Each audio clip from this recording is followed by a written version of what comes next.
সামনে কুরবানি আসছে, এই কুরবানি নিয়ে কয়েক কটা কথা বলবো, অসুবিধা হবে? খুব জরুরি দরকার এই কুরবানির মশলা। সামনে কুরবানি আসছে, রোজার ঈদ হয়ে গেছে। রোজার ঈদ যেদিন হয় সেই দিন থেকে 2 মাস 10 দিন পরে কুরবানি হয়।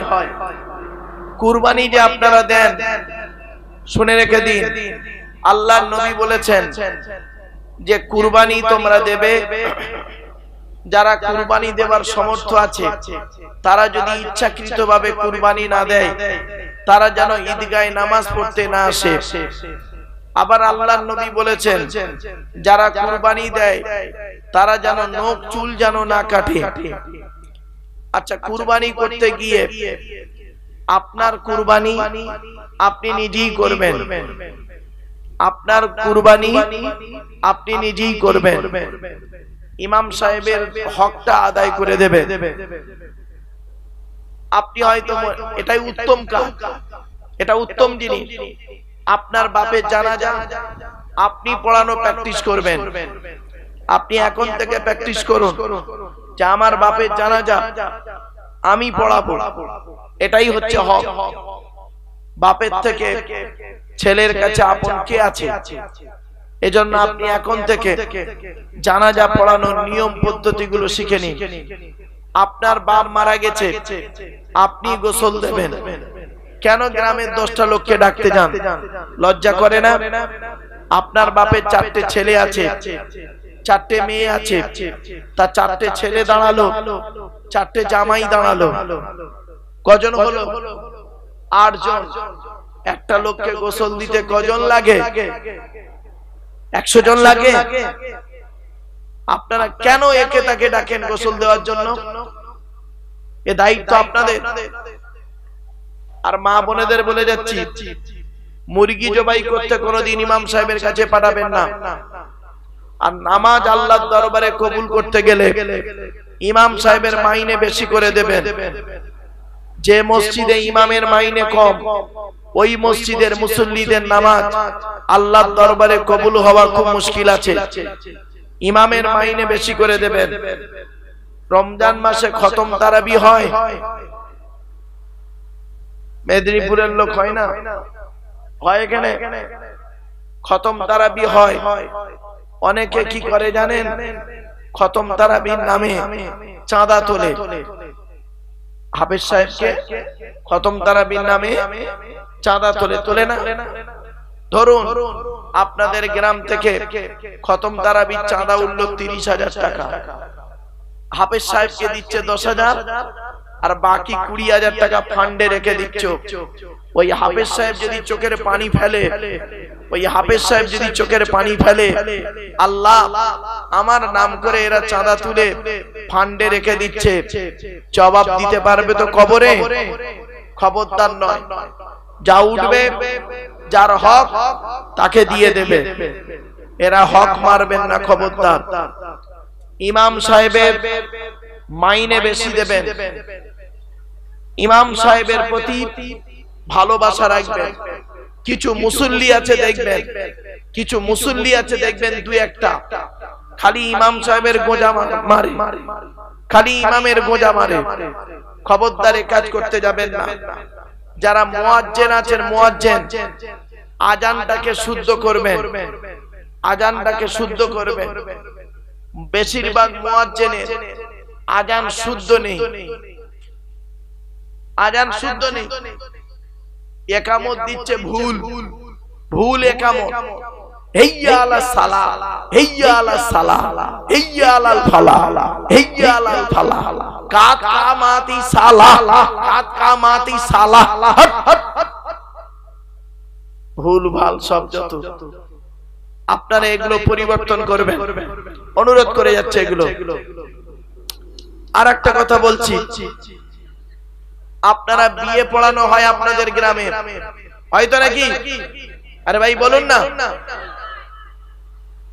আপনাদের গ্রামে বিয়ে পড়ানো হয়। আপনারা বিয়েতে লেনদেন করেন 5 লাখ 10 লাখ টাকা। খাট গদি ড্রেসিং টেবিল আলমারি এটা ওটা করে সব আদান প্রদান করেন, আর ইমাম সাহেব বেপড়ায় যে তার কেন পয়সা কম দেন? আপনারা কি জানেন বিয়ে পড়াতে গেলে একটা জবরাজ জের করে দিলে বে পড়ানোর 12টা বেজে যাবে। বে পড়াতে গিয়ে নিজে বে কন্যা চলে আসবে। এই জন্য বাবা বিয়ে পড়াতে গেলে আলেম দরকার। ওই খুতবা পড়ানোর সময় এমন কিছু কথা আছে, তার মানে হয় আমি এদের দুজনের বিবাহ দিলাম, আর ওখানে একটু ঘুরিয়ে বললি মানে হবে আমি মেয়েটাকে বিয়ে করলাম। হয়েছে তো? এই জন্য বাবা অনুরোধ করে বলি এই জিনিসগুলো মাথায় রাখবেন। আপনাদের কুরবানি আপনারা নিজেরাই করবেন, শিখে নিন। তবে ইমাম সাহেবের প্রাপ্যটা দিয়ে দেবেন। আমার গ্রামের কুরবানি আমি করি বাবা, আমার কুরবানি আমি করি, ঈদের নামাজ আমিই পড়াই, আমার গ্রামে আমিই পড়াই। তো যে টাকাটা হাদিয়াটা ওঠে ইমাম সাহেবকে দিয়ে দিই। আবার আমার ঘরে যে কুরবানি দুটো তিনটে যা করি, যেটা ধার্য করে গ্রামের লোক, সেই টাকাটা আমি ইমাম সাহেবকে পাঠিয়ে দিই। এটা ভুল কাজ করবেন না।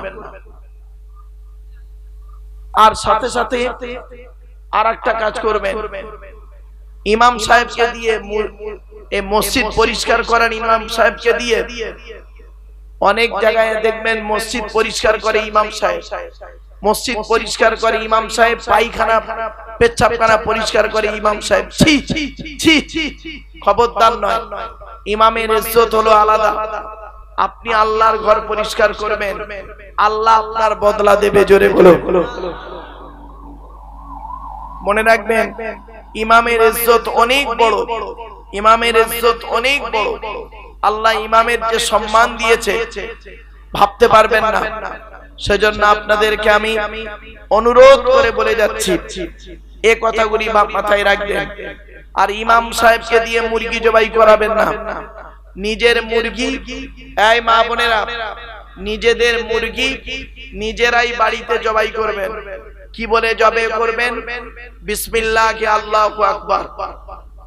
এ মুসলমানের বাচ্চা মুরগি জবাই করতে গেলে ভয় খায়, আর ভোটের সময় ভাই ভাইকে ছুরি মারতে ভয় পায় না। ঠিক না বেটি? এ মানুষ জবাই করতে ভয় পায় না, মুরগি জবাই করতে ভয় পায়।